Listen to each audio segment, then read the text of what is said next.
Coates Keaney is an American poet. Coates Keaney was born in 1826, near Penn Yan, New York. He worked as a lawyer, a journalist, and a paymaster in the U.S. Army. During the American Civil War, he was also senator, from the 5th District, in the Ohio legislature, from 1882 to 1883. One of his most famous poems, written in 1849, was the lilting and haunting, The Rain on the Roof. The poem is renowned for its highly musical quality. It could be said that this poem established the name of Coates Keaney as a popular poet. He died in Ohio in 1904. Rain on the Roof, Coates Keaney. When the humid shadows hover over all the starry spheres, and the melancholy darkness gently weeps in rainy tears, what a joy to press the pillow of a cottage chamber bed, and to listen to the patter of the soft rain overhead. Every tinkle on the shingles has an echo in the heart, and 1,000 dreamy fancies into busy being start, and 1,000 recollections weave their bright hues into woof, as I listen to the patter of the rain upon the roof. Now in fancy comes my mother, as she used 2 years agone, to survey her darling dreamers, ere she left them till the dawn. Oh, I see her bending o'er me, as I list to this refrain, which is played upon the shingles by the patter of the rain. Hello everyone, इस video में हम पढ़ेंगे class 9th English की poem जो है 3rd, rain on the roof. ये लिखी है कोट्स किनी ने। तो देखिए, पोएट का नाम बहुत ही ज़्यादा इंपॉर्टेंट होता है, पूछा जाता है, और इसकी जो राइमिंग स्कीम होती है वो पूछी जाती है। पोएटिक डिवाइसेस काफ़ी इंपॉर्टेंट होती हैं, और पोएम की क्या डिमांड है वो। तो देखिए, इस पोएम में ना एक इमेजिनेशन है। जो पोएट हैं वो अपने बेड पे लेटे हुए हैं, और जो बारिश हो रही है उसकी जो बूंदें हैं ना, उसकी आवाज़ को सुन रहे हैं। तो काफ़ी उनको अच्छा सा फील हो रहा है, काफ़ी हैप्पी सी साउंड उनको लग रही है। मगर फिर थोड़ी देर में उनको अपनी मदर की याद आ जाती है, मतलब उनकी जो मेमोरीज़ हैं बचपन की, वो उनको सब कुछ याद आने लगती हैं। और फिर जो बताते हैं कि रेन जो है पोएट को बहुत ही ज़्यादा खुशी देती है, और फिर वो अपनी पुरानी जो मेमोरीज़ हैं, पुरानी जो यादें हैं, उसमें खो जाते हैं। तो ये है इसका प्लॉट। अब देखते हैं पूरा। When the humid shadows hover over all the starry spheres। तो देखिए, ह्यूमिड का मतलब होता है नमी। जब हवा में नमी हो जाती है तो हम उसे ह्यूमिडिटी बोलते हैं। होवर का मतलब होता है मतलब जैसे कि remain in one place in the air, ऐसे करके मंडराना ना। होवर का मतलब होता है इधर उधर मंडराना। स्टारी का मतलब होता है फुल ऑफ स्टार्स। तो जब ह्यूमिड शेडोज़ जो हैं वो होवर कर रही हैं, मतलब ह्यूमिडिटी है हर तरफ, और जो है शेडोज़ इस एक तरीके से ऊपर मतलब घूम रही हैं, और आसमान में क्या है, तारे हैं। And the melancholy darkness gently weeps in rainy tears. और ये जो मिलांकनी होती है ना, मतलब एक तरह से जो अकेलापन, खालीपन, या फिर आप कह सकते हैं उदासी जो है पूरे माहौल में थी। डार्कनेस थी क्योंकि अंधेरा था, उदासी छाई हुई थी पूरे में, और अंधेरे में जो है पोएट वहाँ पर थे। फिर एकदम से क्या होता है, gently weeps in rainy tears. फिर क्या होता है, एकदम से ना, वीप का मतलब होता है रोना, रेनी टीयर्स मतलब जैसे सुबह के रोना होता है ना, तो ऐसा हो जाता है जैसे कि बारिश का मौसम होता है और बारिश पड़ने लगती है। What a bliss to press the pillow of a cottage chamber bed and lie listening to the patter of the soft rain overhead. और फिर वो कहते हैं कि कितना मतलब अच्छा सा हो गया है, ब्लिस मिल गया है। ब्लिस का मतलब होता है खुशी, आनंद। टू प्रेस द पिलो का मतलब है जैसे कि लेटे हुए और इतनी खूबसूरत बारिश की आवाज़ सुनना, यही है इसका मतलब, ठीक है।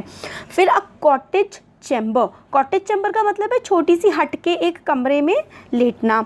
चैम्बर बेड मतलब एक छोटी सी झोपड़ी टाइप की है, कॉटेज टाइप की है, उसके बेड पर लेटे हुए।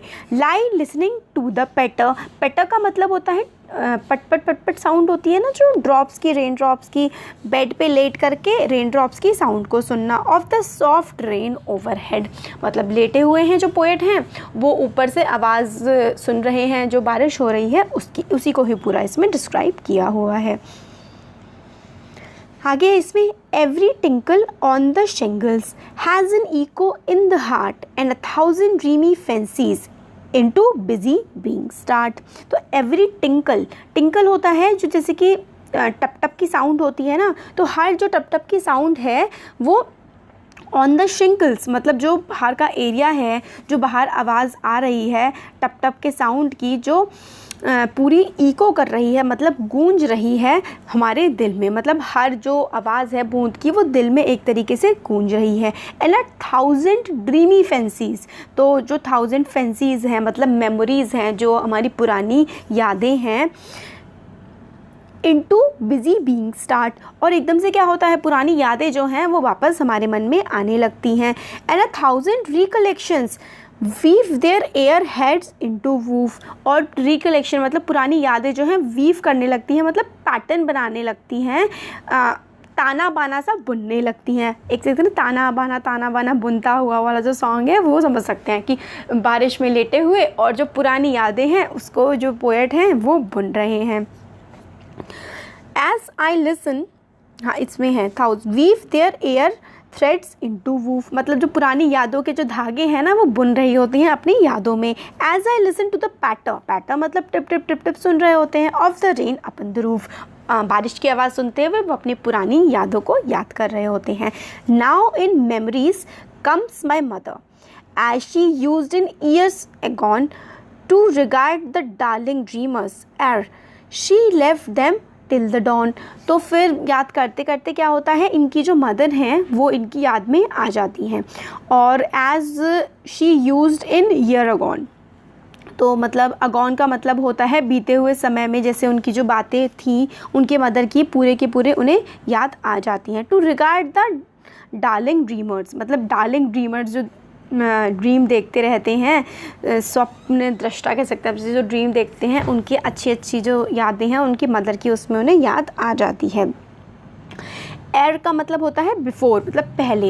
एर she left them till the dawn, तो जैसे कि सुबह तक, जैसे उनकी ऐसा कहते हैं कि वो सुबह तक रात से याद करते करते उनकी मदर के बारे में वो सब कुछ सोच रहे होते हैं। Oh I feel her fond look on me, तो मतलब मैं फील कर सकता हूँ, वो बोलते हैं कि जो मेरी मदर मुझे फॉन्ड लुक होती थी ना, जो प्यार भरी नज़रों से, स्नेह कहते हैं ना कि मदर जिस तरीके से प्यार से बच्चे की तरफ देखती हैं, फील कर रहे होते हैं पोएट कि कैसे उनकी मदर उनकी तरफ देखा करती थी।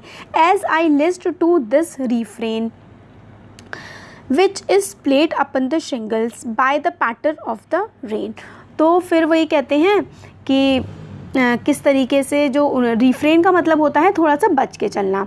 As I list to this refrain which is played upon the shingles, shingles का मतलब होता है स्मॉल राउंड स्टोन, गोल गोल टाइप के जो पत्थर होते हैं, by the patter of the rain. तो इस तरीके की उनकी मेमोरी होती है, जैसे कि जो पैटर होती है ना रेन की, जो टप टप की आवाज़ होती है, जैसे कि जो पत्थर पे गिर करके काफ़ी सुंदर सी एक शेप भी बनाती है और साउंड भी करती है ना, तो इसी तरीके से पोएट को अपनी मदर की जो है वो याद आ रही थी और वो अपनी मदर को याद कर रहे थे।